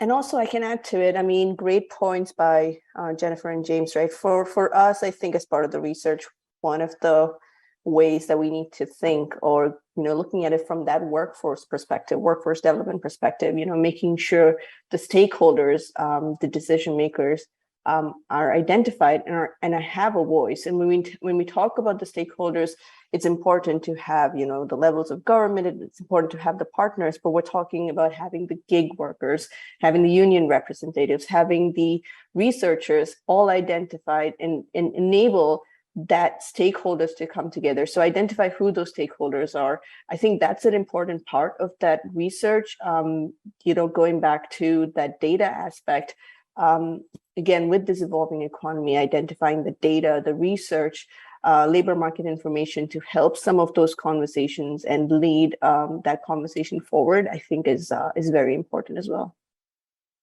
And from my end, I think to add on that, there's a lot of international conventions happening, especially that Jennifer mentioned, the EU Commission and the International Labour Organizations having a convention next week, I believe. So I think Ontario can learn from these best practices or standards that are being set from around the world in terms of what does it mean to have fair platform work or gig work. And I think those are, in terms of what we can adopt. There's also another fantastic organization, it's the Fair Work Foundation out of the UK, who is actually measuring and putting measurements of, are these platforms providing good pay, good conditions, good worker representation, and assigning a value to platforms so that consumers and also workers alike can see.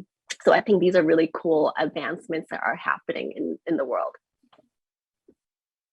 Okay, thank you. Thank you so much.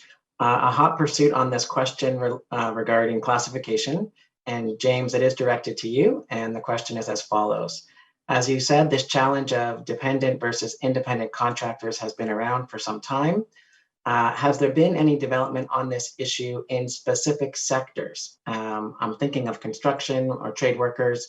My friend is an independent contract builder, self-employed, has to get his own workplace insurance, but has no control over hours, equipment, project delivery, etc. Has there been progress in this sector? And if so, would it apply to others? And so I guess the question is, does the law and the interpretation evolve in a sector-specific manner, or are the tests that are set out eventually agnostic in terms of their broad application across sectors? Yeah, the tests are universal as found by the Supreme Court and recognized by the other courts across Canada and in Ontario. But the question goes fundamentally before you have to determine what the status of the person. The description that was in the question sounded like a person who is running their own business. That person is an entrepreneur. They're out hiring people. They're getting jobs. They're quoting prices. They are at the independent contractor aspect, which is not covered under the employment standards or the Labor Relations Act. So again, the first step is to determine the status of the worker that you're dealing with. Now, that person's workers. They may be the difference. They are either employees or they are dependent contractors, and you have to you apply the test and you look at it. Do they look more like an employee or do they look more like an independent contractor? So it's important to go through that assessment. Okay, thank you. Changing tracks a little bit. The next question I think should go to Evelyn and Simon in the first instance. Here's the question. Despite various benefits and challenges of gig work reported, based on the list of reasons people are working in the gig economy, it seems many or most are push related. So for example, people are not there by choice, but compelled by various less than ideal circumstances. As the authors of this report, would you agree with that? And if yes, how might that influence what policy is developed regarding the gig economy more broadly? For example, are there policies that might reduce the need for gig workers or for those who feel compelled to pursue that line of work for those push reasons? I can start and Simon can add to it. I mean, that's a great question, right? So looking through the research, going through the stakeholder interviews, and most importantly, the panel, that was one of the key insights that came out. You know, data has shown that for sure. And it's an important piece of the puzzle is to identify that factor. Again, with COVID-19, you know, it compounded the effect on the gig economy. It in a sense, it kind of brought some of those issues to light more, you know, and also going through the research. And again, it enabled us to see the different components of what that looks like. So for sure, you know, there needs to be consideration. And again, our research and our recommendations that we provided, it leads to that, you know, it leads to identifying those workforce development efforts, leads to connecting and consulting on a regular basis. So this is the first line of research. You know, continue those conversations. This here is a great conversation that we're having. These questions that are coming in, you know, it validates the research, but it also tells us there's more work that needs to be done. So, you know, engaging with the gig workers, understanding what their needs are, and within that gig worker community, understanding the different aspects of it, and making sure we respond to them individually and address their barriers to opportunity, I think is very important. And policy needs to progress it that way for sure. Just to add a little bit, that is a great observation that a lot of those top ones are, like you said, push related. I guess like I wanted to gain experience in my career being sort of the exception to that, and wanting to earn extra income could be sort of a push or sort of somebody going to supplement their income.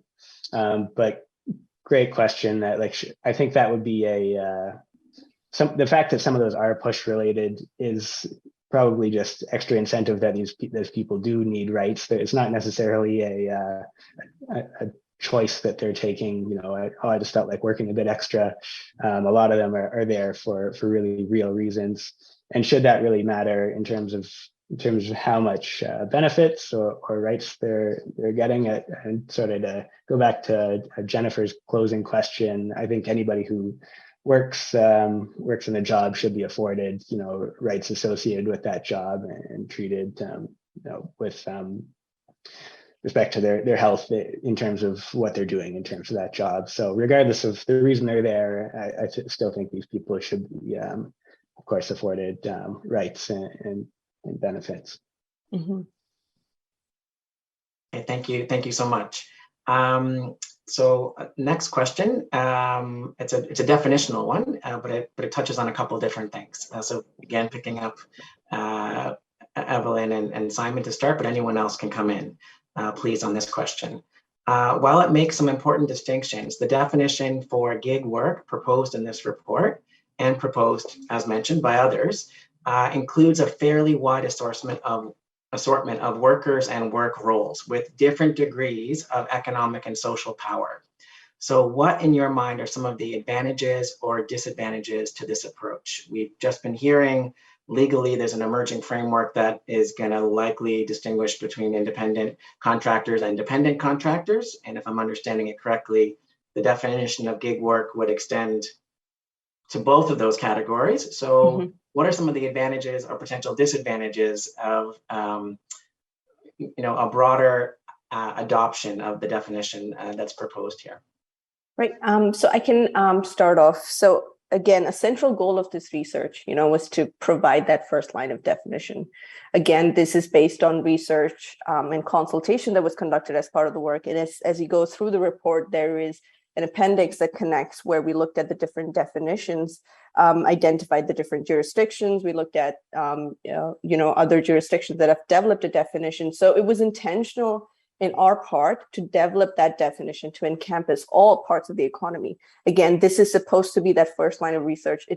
It's meant to enable conversation. And again, if you look at our first recommendation, it is to continue the conversation. It is continue to test, and test is an important word, is to continue to test this definition with the gig workers, with the gig worker communities, with the employers, with those researchers, to see how we can enable the conversation and move workforce development efforts forward.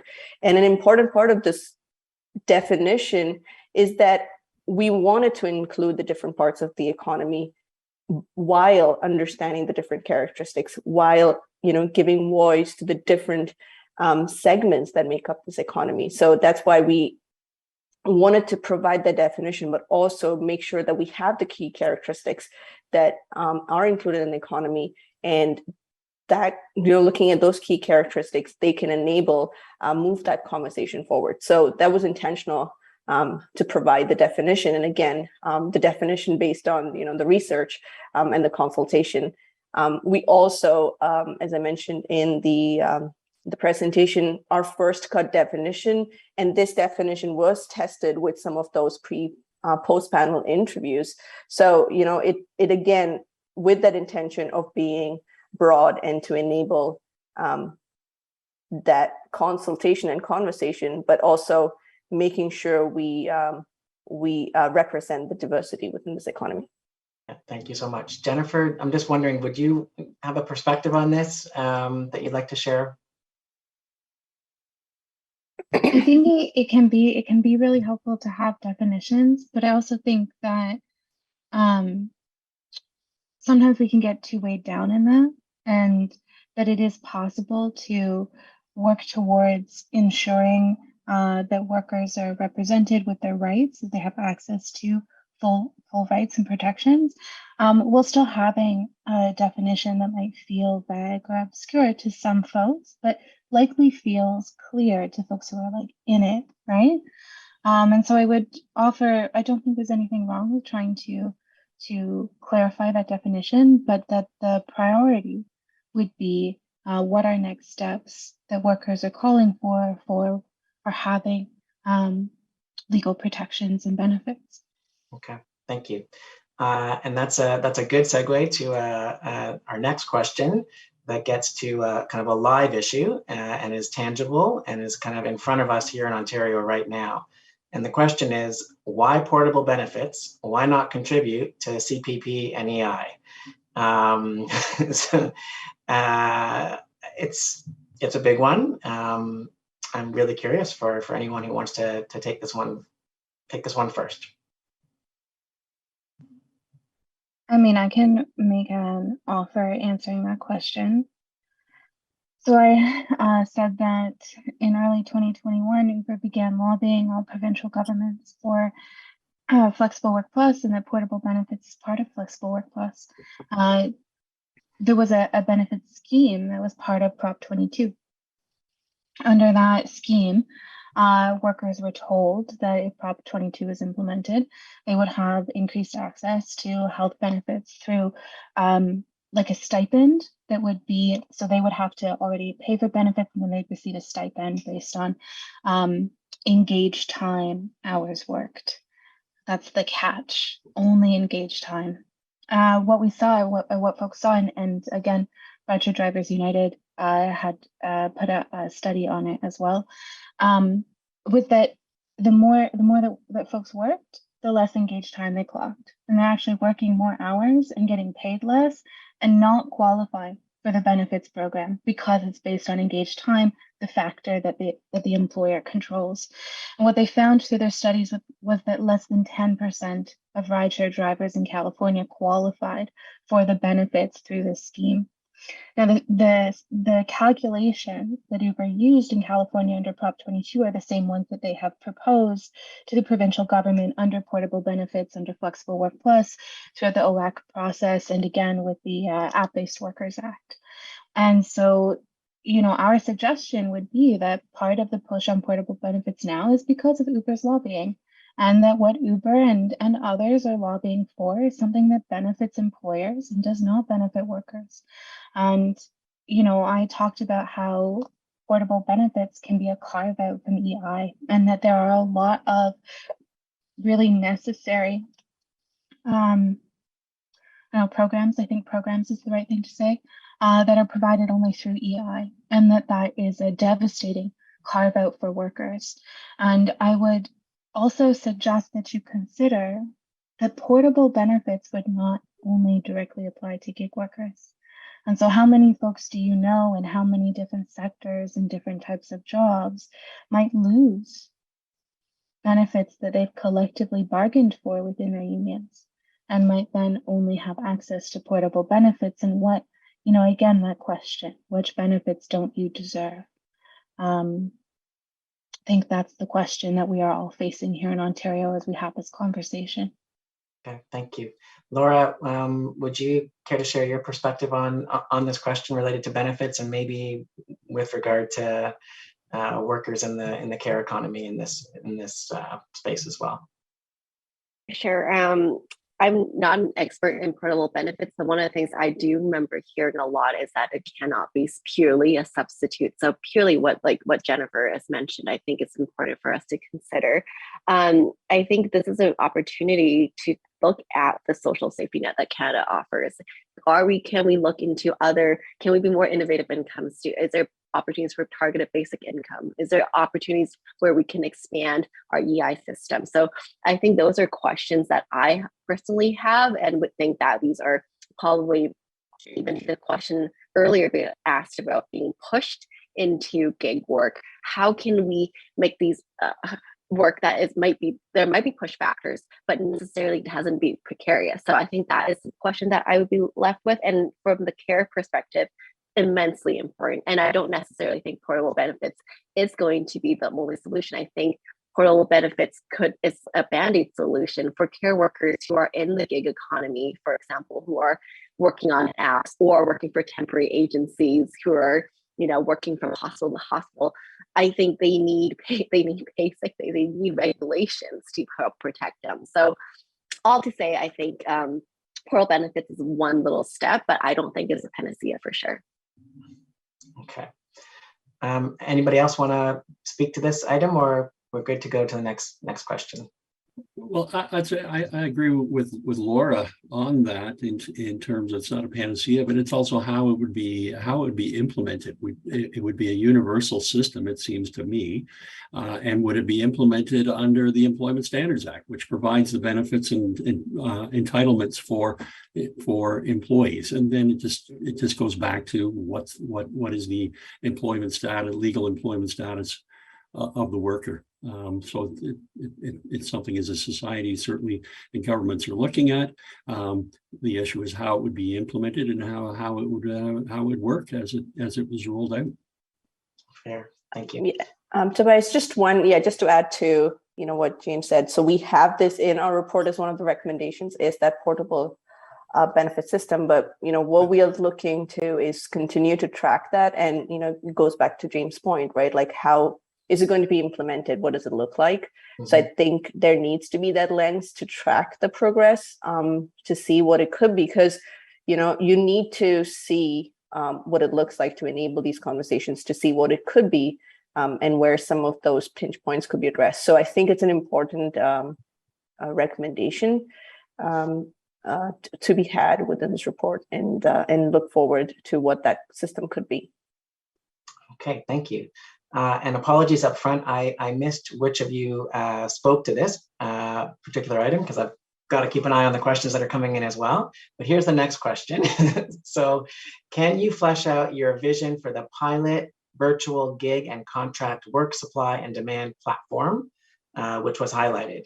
What would key features of this be, and who or what organizational entity would be the ideal home for this service? And apologies, I did miss who made mention of that. So for someone, that ringing a bell for someone. I believe that was a recommendation in the Ontario Workforce Advisory Committee report. I think it talks about piloting a virtual platform. Is that, if I understand the question correctly, it talks about that virtual platform that matches supply to demand. I believe that was that was a question. But yeah, the report has a recommendations to piloting a program. One of the things that we've recommended is looking at the NOC classification and seeing, so the National Occupational Classifications for occupation, and seeing how those codes relate. But yeah, that's my answer to that question, if I understand it correctly. Okay, thank you. I think that's the correct reference to that item. So thank you. Okay, we're going to move over to two more technical, perhaps legal questions. So James, we're going to come back to you for a second here. So one question is, would reclassification of gig workers as dependent contractors or as employees have negative tax implications, such as inability to claim expenses? And then a related question, can a business owner of a corporation or a sole proprietorship be considered an employee of its own company? If we're trying to keep things short, the answer to the first question is yes. The answer to the second question is no. The employees are not entitled under the Income Tax Act to claim for business expenses. And the no was, what was the question? Just quick, so the second part was, can an owner of a corporation or sole proprietorship be considered an employee? No. No. Okay, there you have it, folks. Some clear and direct answers. Thank you. Laura, turning to you, a question as follows. You mentioned earlier that migrants are not always immigrants. Could you provide examples, please, of other migrants? I'm trying to understand the situation of migrants who are not immigrants. Could this be seasonal workers, for example, Canadians traveling for work in another province? Thank you. Here's the question. I just want to maybe clarify a little bit. What I think I was trying to convey was that not necessarily we can think about them as new migrants. And I think a lot of times when we think about migrants, or in the gig economy especially, it might be someone who just arrived. So that's what I think the distinction I was trying to make was that we have to think about the years since migration period of time, that you could be in Canada for 10, 15 years and still lack the stability in terms of your labor market integration. And therefore it could, so I just think I was trying to broaden that. But at the same time, now you're going to migration, I do want to say that when it comes to our immigration system, we do have to think about who are temporary workers and who are more permanent residency. And there's a whole lot of research and issues also around how citizenship becomes a precarious factor into employment. So if you brought up seasonal like workers, absolutely. Temporary workers who are tied to a close permit as well, to a single employer, and with no opportunities for citizenship, that is huge. So that's a whole different issue, I think, when it comes to our workers that we need to consider, and thinking about how, if you are a temporary worker, what does gig work mean for you? So I think those are critical questions to explore, but it will take a long time as well. Yeah, thanks. We are getting close to the end of our time. So what I'm going to ask is for each panelist or presenter, if you would like to share a final comment or question or observation, maybe something that surprised you or jumped out at you in the report, or something that you heard from your colleagues this afternoon. So just, I'm going to say 20 seconds each for a closing question or comment. And thank you so much to all of our panelists. And then Judy, putting you on notice, it'll be back to you. So let's start, maybe Evelyn and Simon. Sure. Thanks, Tobias. Yeah, I feel like this was a great conversation. I mean, writing this report, again, the research, the consultation, pulling from my own experience. I used to work in a restaurant, like when I was in school. So, building on this was a great piece of research, but also listening to the panelists today, understanding their perspectives. I think this is a great conversation, and there needs to be conversation like this. There needs to be continued conversation to enable the sector to grow and continue to be important. Yeah. Thank you, Simon. Great. My final comments here. Yeah, it was really great to hear all the different perspectives on the issue. I think the point that I'll end on, it sort of ties together the idea of having definitions and just being able to, to me, this whole thing highlights the importance of having good data and a definition to be able to measure how many people are working in the gig economy and be able to sort of put numbers based on, who's actually in there. And having that knowledge helps us inform these types of discussions and policies going forward. So just refining the ways that we have to measure, I think, who's included in the economy, I think is really important. Thanks so much.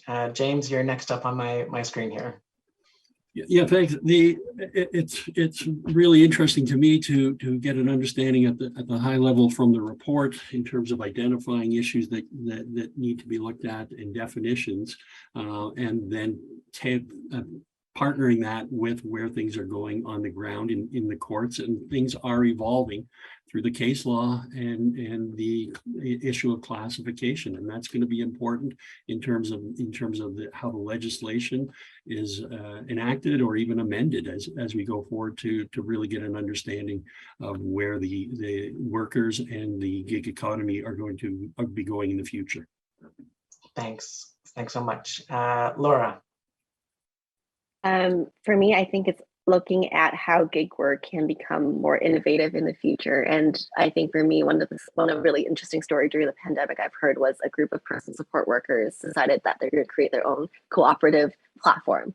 And I love that idea, just thinking that, we can look beyond giant corporations who are controlling workers and exploiting workers. So I would love to encourage more innovation and policy around how do we support worker-led businesses. And also, I think my other point is looking at tailored specific data for Toronto from a city perspective as well, and looking at how do we capture this, because it is such a huge problem, as Simon mentioned.